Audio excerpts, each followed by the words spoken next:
চতুর্থ শ্রেণীর শিক্ষার্থী বন্ধুদের জন্য হিন্দু ধর্ম নৈতিক শিক্ষা বিষয়ের একটি প্রশ্ন নিয়ে হাজির হয়েছি। তো আগামীতে তোমাদের দ্বিতীয় প্রান্তিক মূল্যায়ন পরীক্ষা রয়েছে, তারপরে বার্ষিক পরীক্ষা রয়েছে। সেই পরীক্ষায় ভালো প্রিপারেশনের জন্য অবশ্যই এই ভিডিওটি বা এই প্রশ্নটি তোমাদের সাহায্য করবে আশা করছি। তো প্রথমেই যে বিষয়টি থাকবে, 15টি সংক্ষিপ্ত প্রশ্ন থাকবে, 2 মার্কস করে থাকবে এবং প্রত্যেকটি প্রশ্নের অ্যান্সার এখান থেকে করতে হবে।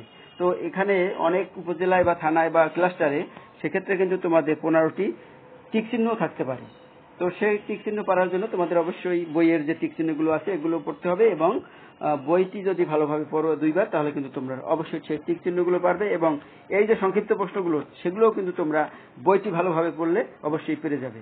তো আমরা একটু প্রশ্নটি দেখব, প্রশ্নটি একটু দেখে নাও এবং বই থেকে আঁকিয়ে তোমরা বা দাগিয়ে সেই বই প্রশ্নগুলো একটু বেশি বেশি পড়বে, তাহলে তোমাদের প্রিপারেশনটা আশা করছি ভালো হবে। এরপরে থাকবে 2 নম্বরে, দেখো 2 নম্বরে থাকবে গিয়ে 12টি শূন্যস্থান পূরণ। শূন্যস্থান পূরণগুলো কিন্তু সব করতে হবে না, 2টি বাদ যাবে, 12টি শুধুমাত্র 12টিই করতে হবে।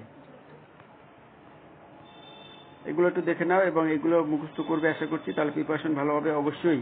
3 নম্বরে থাকবে ডান বামের মিলকরণ।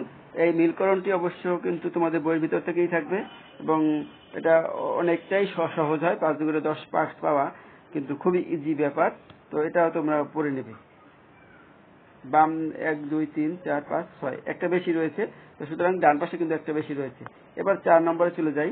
4 নম্বরে থাকবে ব্রড প্রশ্ন। দেখো 4 নম্বরে ব্রড প্রশ্ন থাকবে। কত মার্কসের ব্রড প্রশ্ন থাকবে? 48 মার্কের। তো এখানে প্রত্যেকটা প্রশ্নের অ্যান্সার যে কোনো 8টি প্রশ্নের অ্যান্সার দিতে হবে, সবগুলো দিতে হবে না, তবে যে 8টি সহজ ভালো হবে, তোমার ভালো মনে হবে সেগুলোই লিখবে, অবশ্যই লিখবে, নতুবা কিন্তু ভালো মার্কস পাওয়া যাবে না। তবে প্রত্যেক প্রশ্ন অ্যান্সার দেওয়ার চেষ্টা করবে। বই যদি ভালো, রিডিং যদি ভালোভাবে পড়ো, বইয়ের টেস্ট বই, তাহলে কিন্তু অবশ্যই তোমরা এই প্রশ্নগুলো অ্যান্সার করতে পারবে, সেক্ষেত্রে আমার কোনো সন্দেহ নেই মনে হচ্ছে। তো এগুলো তোমরা এখানে দেখো শেষের প্রশ্নটি, সুশান্ত তোমার জ্যেষ্ঠ ভ্রাতা, তুমি তাকে কিভাবে শ্রদ্ধা করবে 5টি বাক্যে লেখো। এটা কিন্তু বইয়ের ভিতরে নেই। তো এই প্রশ্নটা কিন্তু তোমার নিজস্ব ধারণা দিয়ে 5টি বাক্যে লিখতে হবে।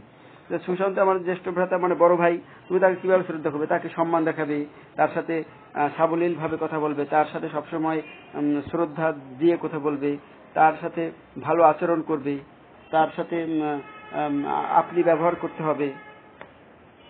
এরকম ভাবে 5টি বাক্য লিখলেই তোমার কাজ, মানে এই প্রশ্নের আনসার হয়ে যাবে।